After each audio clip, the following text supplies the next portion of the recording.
Hello दोस्तों, राधे राधे, जय श्री कृष्णा। भागीरथी और माँ गंगा की आज हम एक अद्भुत कथा लेकर आए हैं।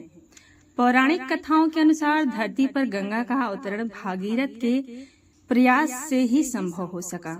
माँ गंगा पाप विमोचनी है, मंदाकिनी है, जाह्नवी है, अर्थात इनको कई नामों से इस धरती पर पुकारा जाता है। ऐसी कथा है कि माँ गंगा को उनकी बहन सरस्वती से किसी कारण एक श्राप मिला था। उन्होंने ये श्राप दिया कि तुम्हें मृत्यु लोक जाना पड़ेगा, धरती पर जाकर वहाँ पर रहना होगा और सभी मनुष्यों के पापों को धोना पड़ेगा। धरती पर आने की बात सुनकर माँ गंगा घबरा गई। उन्हें ये सोचकर ही घबराहट हो गई थी कि पापी लोग उनके जल से स्नान करेंगे और अपने पापों को वहाँ छोड़कर चले जाएंगे। वो सब मुझे अपने भीतर समाना पड़ेगा। सबके मैल धोते धोते वो परेशान हो जाएंगी। इस कारण उन्होंने बहुत अनुनय किया, विनय किया कि माँ सरस्वती से कि मुझे इस धरती पर नहीं जाना, मुझे ब्रह्मा जी के कमंडल में ही रहना है, जहाँ मैं आजाद हूँ और कभी भी कहीं भी आ जा सकती हूँ। उसी समय एक घटना घटी। कहते हैं कि हर घटना के पीछे कोई न कोई कारण अवश्य छुपा होता है। उस काल में एक बहुत ही प्रतापी व बलशाली राजा सगर राज करते थे। पूरी धरती पर उनकी शक्ति का लोहा माना जाता था। इस कारण उन्होंने अश्वमेध यज्ञ कराने की सोची। अपने 60,000 पुत्रों को सैनिकों के साथ प्रत्येक दिशा में उस घोड़े को ले जाने का निर्देश दिया। उनकी दूसरी पत्नी से एक पुत्र और था। वो एक ऋषि था और उसका नाम आसमंजस था। उन्होंने पिता सगर को चेतावनी दी कि इससे कोई अपशगुन भी हो सकता है, लेकिन राजा ने उनकी बात नहीं मानी और उन्हें वहां से चले जाने के लिए कहा। जगह जगह राजा का पताका फहराने लगा। इससे राजा इंद्र को बड़ी परेशानी हुई। उन्हें अपना सिंहासन डोलता हुआ दिखाई दिया।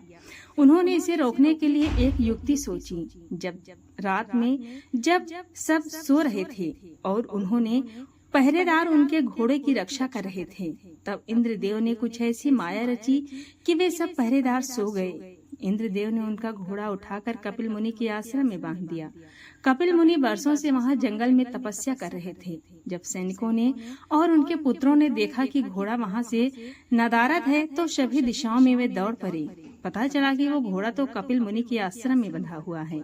वहां पहुंचकर राजकुमारों ने बिना कुछ सोचे, बिना कुछ जाने समझे कपिल मुनि को अपशब्द कहना शुरू कर दिया।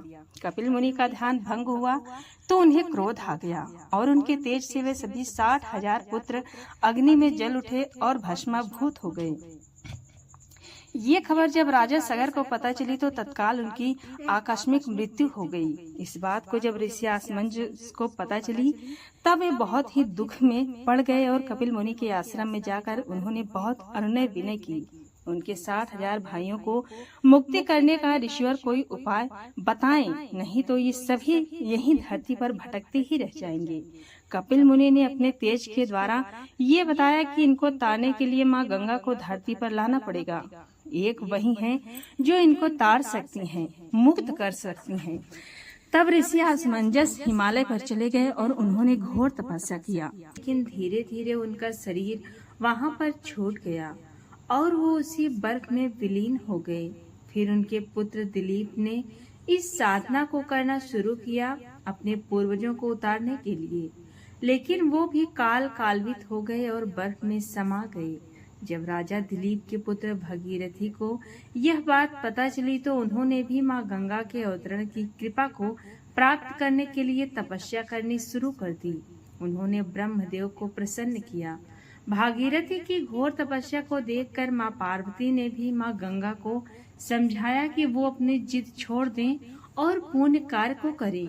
तब माँ गंगा ने कहा कि मैं धरती पर उतर तो जाऊं, लेकिन मेरा वेग बहुत प्रचंड होगा, जिसे संभालना धरती के बस की बात नहीं होगी। तब अनायास ही बहुत सारे जीव जंतु मारे जाएंगे। इसके लिए सिर्फ महादेव ही हैं जो मेरे वेग को संभाल सकते हैं। तब भागीरथ ने महादेव से प्रार्थना करी। महादेव ने प्रसन्न होकर माँ गंगा को अपने जटा में उतार लेना स्वीकार किया। महादेव ने फिर अपनी एक जटा को खोलकर गंगा की लहरों को धीरे धीरे धरती पर उतारा। माँ गंगा भागीरथ के पीछे चल पड़ी और कपिल मुनि के आश्रम पहुंच गईं। वहां पर सगर के 60,000 पुत्रों को तार दिया। इस प्रकार माँ गंगा धरती पर आई और तब से पापियों का उद्धार करती चली आ रही हैं। कहते हैं कि इस प्रकार माँ सरस्वती द्वारा गंगा को दिया गया श्राप भी सिद्ध हो गया। तो मित्रों, दोस्तों, ये रही भागीरथ और माँ गंगा की पौराणिक कथा। माँ गंगा ने किस तरह पे धरती पर अवतरण किया, कैसे धरती पर आई, इसकी संपूर्ण जानकारी आपको कैसी लगी कमेंट में जरूर बताएं। और पसंद आई तो अपने दोस्तों में, मित्रों में, अपनी माताओं बहनों में शेयर भी करें और हमारे चैनल को सब्सक्राइब जरूर करें, क्योंकि हम आपके लिए ऐसी कथाएं लेकर आते रहेंगे। धन्यवाद।